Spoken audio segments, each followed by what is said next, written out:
Hi, I haven't made a video in what feels like forever. I got super sick like 2 weeks ago, and I have not been able to make videos because my voice was all hoarse and everything, but I have been reading, and I wanted to talk about what I have recently read.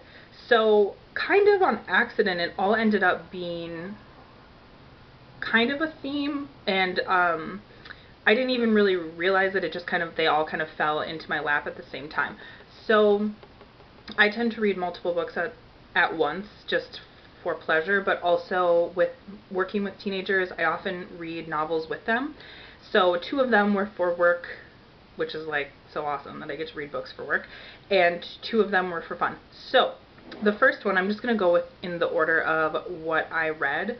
The first one is Phoebe Robinson's You Can't Touch My Hair.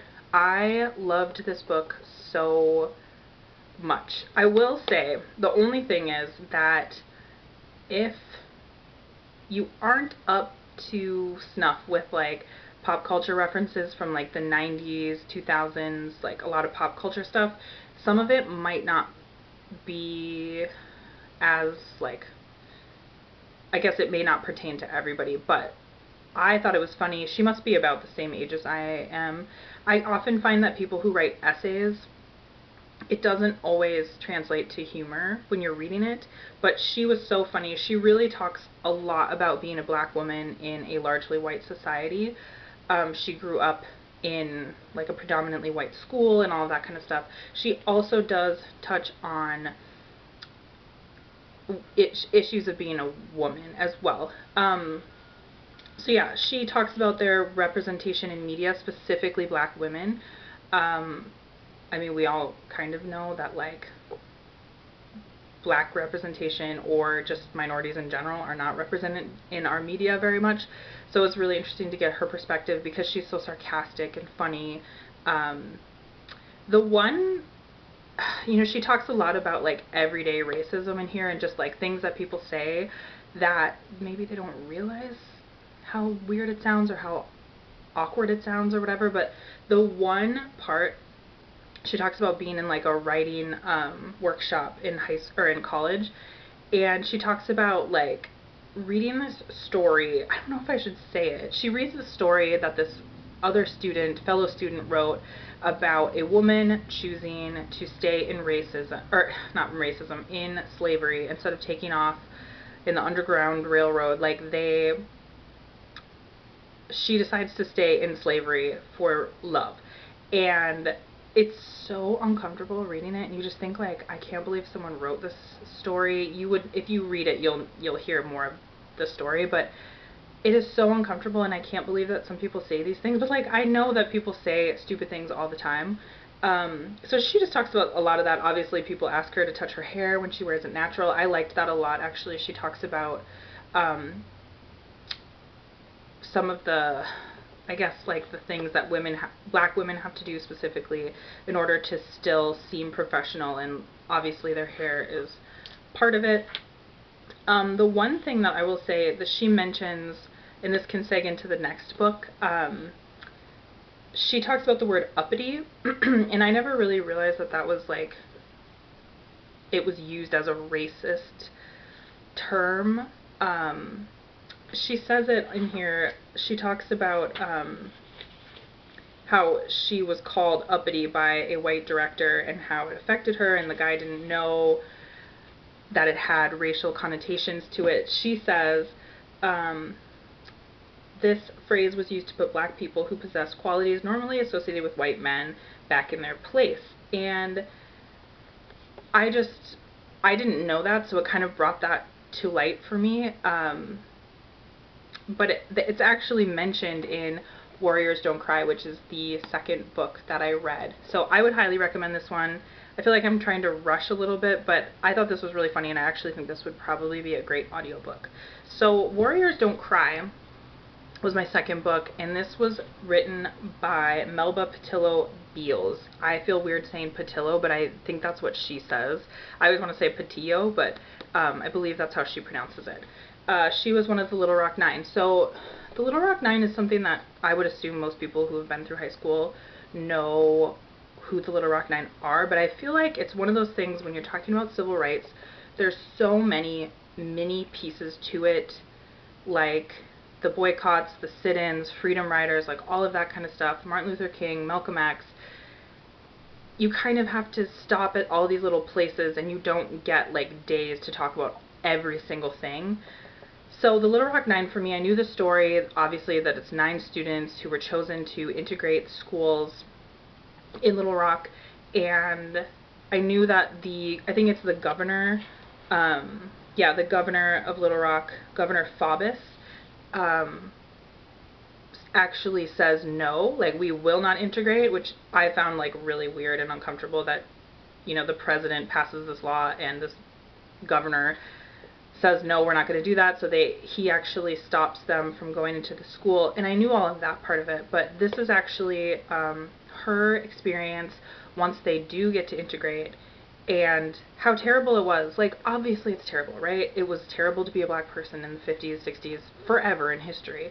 But like, I feel like in school we're taught like Little Rock Nine, and they persevered and they got through it and they integrated, but like, they talk, you know, she talks like on a day-to-day basis how much she was attacked, how much she was harassed. It wasn't just like at the beginning, it was from like day 1 to the ending date for her, that she was harassed, and people, it's so weird and so uncomfortable to read. It's written at a younger level, it's definitely written at a high school level, so it's easy to consume, but this one really like stuck with me, because I think because it really gives you that first, like a perspective into history, I guess. And I really liked it, and I would tell people to read it. I think it's uncomfortable. It's weird and uncomfortable, and it's like it's a whole different world and culture, and you know, that's how people kind of justify the racism that was happening. But it's weird, and it's weird to hear like parents planning meetings on how to get the black kids out of the school because they don't want them to like integrate, and like, if we integrate schools, they're going to start marrying our kids, and like all of this stuff. I don't know, it's just very weird. So if you haven't read this, I would say it's a very easy read, and I really, really liked it. Excuse me. The next one is a major classic. I would assume that most people have read this. To Kill a Mockingbird. I've read this many, many times. I had to read it with a group of students, and I just love this book so much. So this is like, now we're jumping back to the Depression era in the 30s. I think it's like mid-30s. And I think this one, I don't want to talk about this too long just because I feel like most people know this story.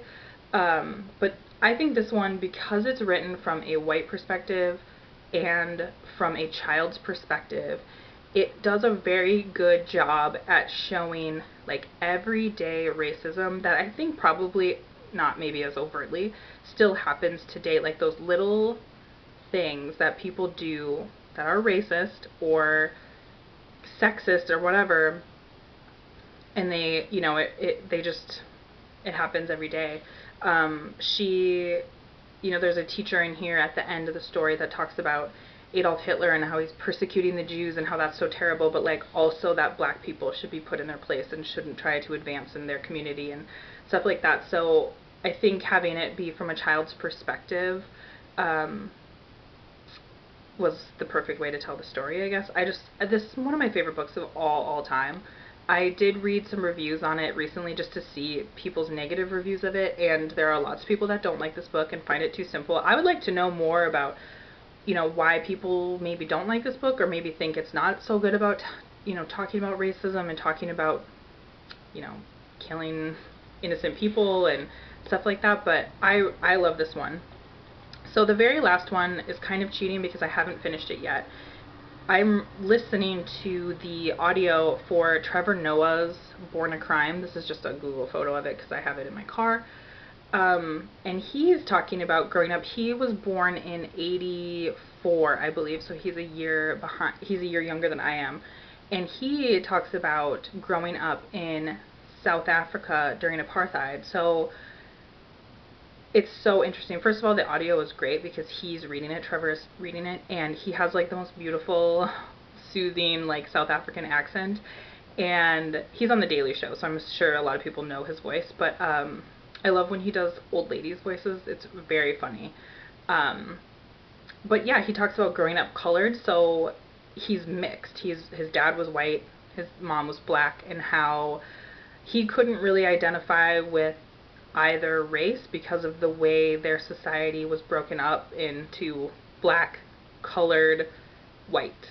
And he, like, sometimes he couldn't be with his parents because his parents then would, that's where the title comes from, is Born a Crime, because it was a crime to fornicate with somebody of another race. So I have found that so interesting, and it's just made me think so much about race and our world and how far we've come, but also how far we have left to go. And I just thought all of these books were so good, so I wanted to share. I would like to hear people's opinions on any of the books that I've read. And yeah, that's it. I'm glad to be back. I'm still reading a ton, so thank you for watching this video. I hope it wasn't too rushed. I feel like I was really trying to rush to get through all of it because I have so many feelings, and I think that when I watch this back, I'm going to be like, oh my gosh, I forgot to say that. But yeah, I would read all of these books. So, alright, I will talk to you later. Bye.